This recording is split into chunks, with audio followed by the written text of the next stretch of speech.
दीजिए, हम तीन के लिए तीन पुरी का निर्माण कर दो जिस नगर में हम रहें। सोना चांदी और लोहे की तीन नगर बसाए गए जिसमें वो रहने को तैयार हुए। हम तीनों तब मरे जब तीनों पुरियां एक साथ एक बाण से, एक तीर से या एक शस्त्र से भेदित हो जाए। हम तीनों मरे तो एक साथ मरे। ब्रह्मा जी ने तथास्तु कर दिया। तारकाक्ष, विदुम्माली, कमलाक्ष की तीनों ने उपद्रव मचा दिया, बहुत उपद्रव। अब करे क्या?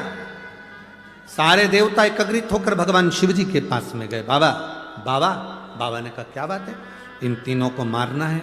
शंकर भगवान बोले मैं इनको नहीं मार सकता, मैं मार ही नहीं सकता। कारण तारकासुर का नियम था शंकर जी के शिवलिंग की पूजन करना, उनकी आराधना करना। रावण का जैसे नियम था शिव जी की आराधना करना, कंस का जैसे नियम था शिव की आराधना करना, इंद्र का नियम था शिव की आराधना करना।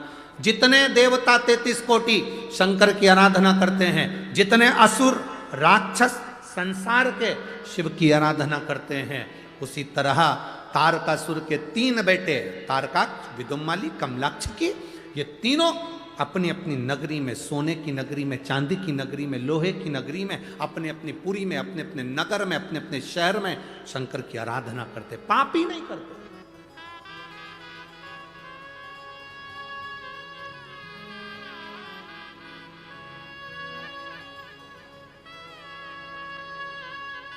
क्या करते हैं तीनों? पुण्य एकत्रित करते हैं और पुण्य एकत्रित कर कर बाद में थोड़ा सा पाप करते हैं, फिर पुण्य कमा लेते हैं, फिर पुण्य।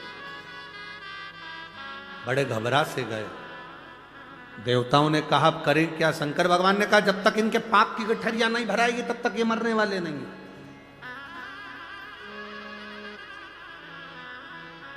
इसीलिए तो कथा में कहा था, अरे मत बुरे कर्म कर बंदे वरना पछताएगा, भगवान की आंखों से तू बच नहीं पाएगा, तू बच नहीं पाएगा।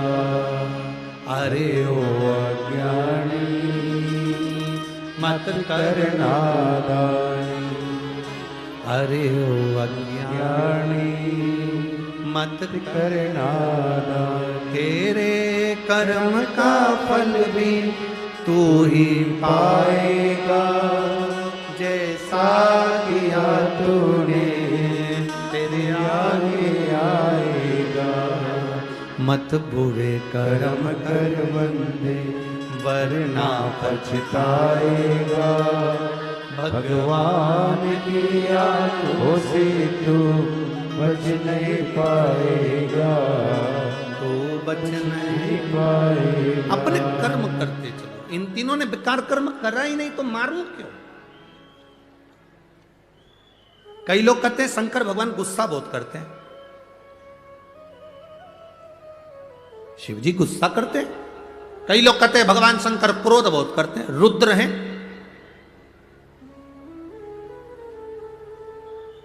आपसे पूछें बेमतलब का गुस्सा आपको आता है क्या? अरे जम के तो बोलो जरा, बेमतलब का गुस्सा आपको आता है? जब बेमतलब का क्रोध आपको नहीं आता तो महादेव को क्यों आएगा? भगवान शंकर क्रोध किसको करते हैं? जो गौ माता को त्राण देता, जो माता पिता का आदर ना कर कर उनको अपमान करता। शंकर भगवान क्रोध किस पर करते हैं? एक कन्या पर, छोटी सी बच्ची पर जो गलत दृष्टि से देख रहा हो, पर नारी को, पर स्त्री को जो गलत विचार से देख रहा हो, छू रहा हो, शंकर भगवान फिर उसको छोड़ते नहीं हैं, उसको बर्बाद कर कर ही रखते। पर स्त्री, पर नारी किसी कन्या के ऊपर गलत दृष्टि करने वाले को मेरा शिव नहीं छोड़ता।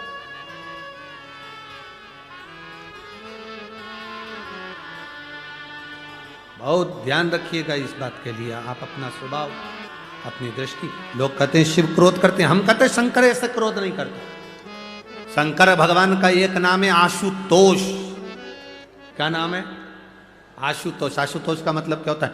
सहज, सरल, जो मांगो दे देता है। एक लोटा जल नहीं है, 3 बार ताली बजाओ, बम बम बोलो, उतने में राजी होकर वर प्रदान कर कर चले जाता है। वो देवाधिदेव महादेव है, उसका नाम ही आशुतोष है। वो शिव है, वो घड़ी है। भजन करो।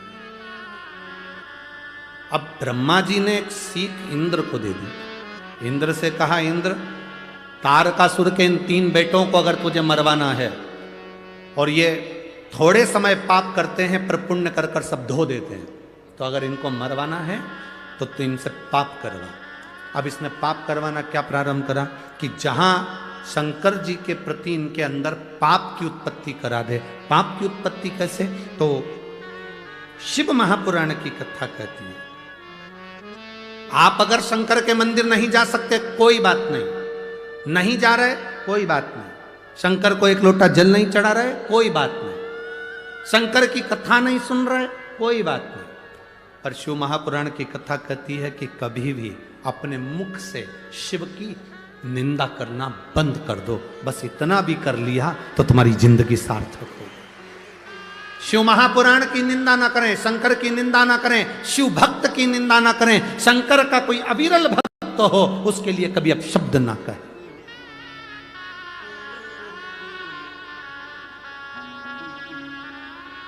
कभी तेरे दरबार की बाबा निराली शान तेरे दरबार की बाबा निराली शान तुझे देते नहीं देखा पर झोली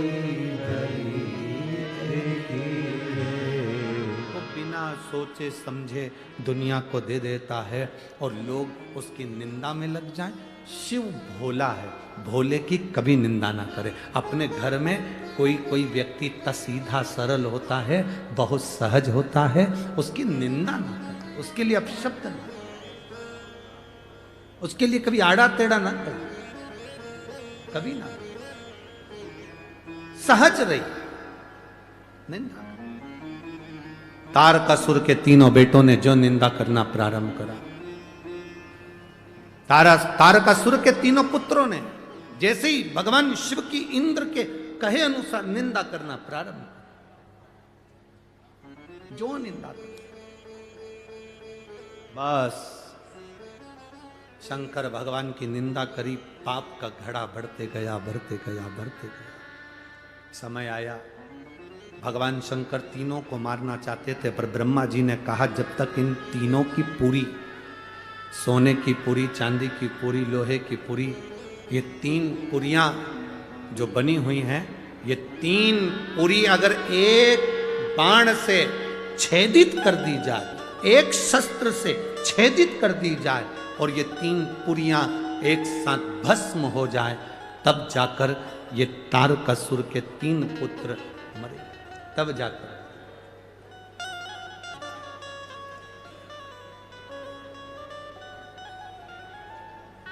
तीन पुरिया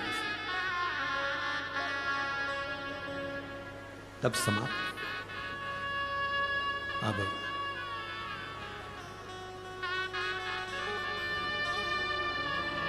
3 पुरिया समाप्त करना,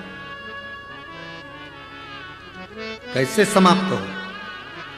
देवाधिदेव महादेव ने शस्त्र छोड़ा, सोने की पुरी में से निकलकर चांदी की पुरी में से होते हुए वो लोहे की पुरी की ओर चले गए। आप लोगों ने कभी सुना होगा आप लोगों में से कितने लोगों ने सुना वो हमको नहीं मालूम, पर शिव महापुराण की कथा एक बड़ी सुंदर बात कहती है कि सोने का जो डब्बा होता है, थोड़ा ध्यान देंगे आप लोग तो आपके स्मरण में आ जाएगा। जिस डब्बी में आप सोने की अंगूठी रखते हो, जिस डब्बी में आप सोने की लौंग रखते हो, जिस डब्बी में सोने का कोई सामान रखते हो, उसमें चांदी नहीं रखी जाती। किस किस ने सुन रखा है? कभी सुना होगा, आप लोगों के स्मरण में होगा कि सोने की जो डब्बी होती है उसमें चांदी नहीं रखते, मतलब चांदी के साथ सोना नहीं रखा जाता। सोने के साथ चांदी नहीं रखी जाती, चांदी के साथ सोना नहीं रखा जाता। अगर किसी ने सुना होगा, आप लोगों में से कितने लोगों ने सुना है? जरा हाथ उठाओ, जरा सुना है ना सब? अब वो प्रसंग जो हमारी आप लोगों की दादी सास कहती थी, सास कहती थी, आपके बुजुर्ग कहते थे कि सोने के साथ चांदी मत रखो, चांदी के साथ सोना मत रखो, कभी उसका प्रसंग अपने दिमाग में लिया कि ये प्रसंग कहां से आया? तो ये प्रसंग अगर कोई तुमसे पूछे तो आप उत्तर दे सकते हो। तारकासुर के तीन पुत्र की 3 पुरियां सोना, चांदी और लोहे की थी। इन 3 पुरियों को भगवान शंकर ने भस्म किया, अर्थात जिस डब्बी में सोना रखाता है और जिस डब्बी में उसी में चांदी रख दी जाती है, और स्त्री या पुरुष उस सोने को अपने शरीर पर धारण करता है या उस चांदी को अपने शरीर पर धारण करता है, उसकी आयु छिन्न होती चली जाती है। कई लोग कहते हैं इनकी तो उम्र अच्छी थी, फिर ये ऐसा क्यों हुआ? जरूर सोने की डब्बी में चांदी अगर रखी गई है तो उसमें उस चांदी की चीज को महिला ने अपने पैर में पहन लिया, बिछुड़ी पहन ली, अंगूठी चांदी की पहन ली, उसमें सोना भी था, वो सोना पति ने पहन लिया, तो उसमें आयु की क्षीणता हो। डब्बी खाली है, उसमें सोना रखा है, मना नहीं। डब्बी खाली है, उसमें चांदी रखी है, मना नहीं। पर दोनों चीज एक साथ अगर रखी है तो हमारे शास्त्र वर्णन नहीं करता उसका। पांव की बिच्छूड़ी है, सोने की अंगूठी के साथ रख दी, ये हमारे यहां शास्त्र वर्णन नहीं, उसका अलग कर दिया। आयु की क्षणता। अब कहा मन में आ गया, शिव जी ने साध कर बाण छोड़ दिया, 3 पुरियों को भगवान भोलेनाथ ने भस्म कर दिया। 3 पुरियों। अब 3 पुरी एक साथ भस्म हो गई। 3 पुरी को भस्म करा, इसलिए भगवान शंकर का नाम जम के बोलो त्रिपुरारी हो गया। क्या नाम पड़ा? 3 पुरियां तो भस्म हो गई, पर ये 3 असुर अभी हारे नहीं है। आक्रमण करा। देवादिदेव महादेव ने भी देवताओं से कहा तुम सब पशु बन जाओ, मैं तुम्हारा पति बनता हूं। तुम सब पशु बनो, मैं पति बनता हूं। शंकर भगवान पति बनकर, पति का मतलब होता है भरण पोषण करने वाला, पति का मतलब होता है संभालने वाला, पति का मतलब होता है रक्षा करने वाला, पति का मतलब होता है तुम्हारे साथ संग रहने वाला, पति का मतलब होता है तुम्हारे कदम से कदम मिलाकर चलने वाला, उसको पति कहते हैं। शिव जी का नाम पशुपतिनाथ हुआ। बड़े नंदी का रूप लेकर 33 कोटि देवताओं को छोटा पशु बनाकर भगाया। शंकर भगवान ने तीनों असुरों को एक साथ इकट्ठा करा। तारकाक्ष, विदुमाली, कमलाक्ष इकट्ठे हुए। शिव जी ने अपने बड़े नुकीले सींग से तारकाक्ष, विदुमाली को जैसी मारा, कमलाक्ष की पीछे से निकलकर फरसा उठाकर शंकर जी का सिर काट दिया। शिव जी का सिर कटा। कटते से ही भगवान शंकर का शिव सीधे नेपाल में गया तो डोलेश्वर महादेव पशुपतिनाथ के नाम से विख्यात हो गया। बोल पशुपतिनाथ भगवान की। धड़ पत्थर में नीचे दब गया। दबा। शिव जी ने सोचा ये आज नहीं मरे तो फिर नहीं मरेंगे। शंकर भगवान तुरंत अपने असली स्वरूप में आए, त्रिशूल उठाया, तारकाक्ष, विदुमाली और कमलाक्ष को पीछे से भगवान शंकर ने मार दिया। तीनों असुर समाप्त हो गए। जय जयकार हो गई। शंकर भगवान ने तारकासुर के 3 पुत्रों को मारते समय शिव जी के 2 नाम प्रकट हो गए, एक त्रिपुरारी और दूसरा पशुपति। एक त्रिपुरारी नाम हुआ, एक पशुपतिनाथ नाम हुआ। देवता प्रसन्नचित्त हो गए, आनंदित हो गए। प्रसन्नचित्त होकर देवताओं ने पुष्पों की वृष्टि करना प्रारंभ करी, घी के दिए जलाए, पवित्र नदियां, माउड़ी, तालाब, आंवले का वृक्ष, बेलपत्र का वृक्ष, पीपल का वृक्ष, बट का वृक्ष, सुंदर सुंदर वृक्षों के नीचे जाकर दीप प्रज्वलित करना प्रारंभ करा। लक्ष्मी ऊपर से निहार रही थी। भगवान देव अधिदेव महादेव, पशुपतिनाथ, त्रिपुरारी शंकर भगवान ने लक्ष्मी को बुलाया। बड़ी सुंदर सेविका है मां लक्ष्मी। भगवान शंकर की बड़ी आराधना करती, बहुत आराधना। शिव जी ने कहा, लक्ष्मी तुम ऊपर से निहार रही हो, बात क्या है? लक्ष्मी जी कहती हैं, नारायण की आज्ञा नहीं, अभी मैं दीप पर्व पर नीचे गई थी मृत्युलोक में, पर इस पर्व पर नहीं आ सकती। देव अधिदेव महादेव ने कहा, सुनो लक्ष्मी, दीपावली के दिन संसार के मनुष्य दीप लगाकर अपनी दिवाली मनाते हैं। जिस दिन मैंने त्रिपुरासुर का संहार करा, त्रिपुरारी बना, आज सारे देवताओं ने दिवाली मनाई है। सुनो लक्ष्मी, जिसके दरवाजे पर दीप प्रज्वलित हो, उसी दरवाजे के 5 दीप वृक्ष के नीचे, तालाब, बावड़ी, नदी, कुआं के स्थान पर, किसी शिव मंदिर की चौखट पर, अपने घर के बाहर के चौक पर, तुलसी के क्यारे पर, जिसके द्वार से ये 5 दीप निकल कर जाएं, लक्ष्मी तो देव दीपावली के दिन उनके घर में प्रवेश करना, तो वर्ष भर निकल कर बाहर मत जाना, साल भर निकल कर बाहर मत जाना। दीपावली के दिन जितना लक्ष्मी का प्रभाव है, उससे 1000 गुना जाना प्रभाव लक्ष्मी जी का देव दीपावली के दिन होता है। देव दीपावली बहुत प्रभाव।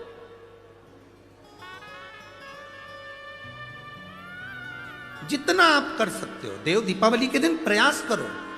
एक पान के पत्ते पर भी अगर तुमने एक बूंद शहद का भी भोग लगाया लक्ष्मी को, उसका फल मिलता। एक फूल के ऊपर भी शहद का भाग लगकर भी एक शंकर को चढ़ाया तो उसका फल मिलता है। महाराज 7 दीप परिंदे के पास, अंडे के पास, मटके के पास लगाए हैं, 7 पुष्प रखकर उसका भी फल मिलता है। देव दीपावली के दिन पंचदीप का भी फल मिलता है। देव दीपावली के दिन भूल से भी एक बेलपत्र अशोक सुंदरी के स्थान पर कोई कुंवारा व्यक्ति जिसकी शादी नहीं हो रही, 40 साल का हो गया, ब्याह नहीं हो रहा, संबंध नहीं आ रहा है, बेटा बेटी, एक बेलपत्र जिस बेलपत्र की नोक डंडी जहां से पानी बहता है उस ओर हो और पत्ती का मुंह महादेव की ओर हो, अशोक सुंदरी की जगह पर अगर समर्पित कर दे तो अगले वर्ष की देव दीपावली के पहले उसका संबंध और शादी हो जाती है। महाराज शिव तत्व की तरह प्राप्त। देव दीपावली कोई साधारण दीपावली है?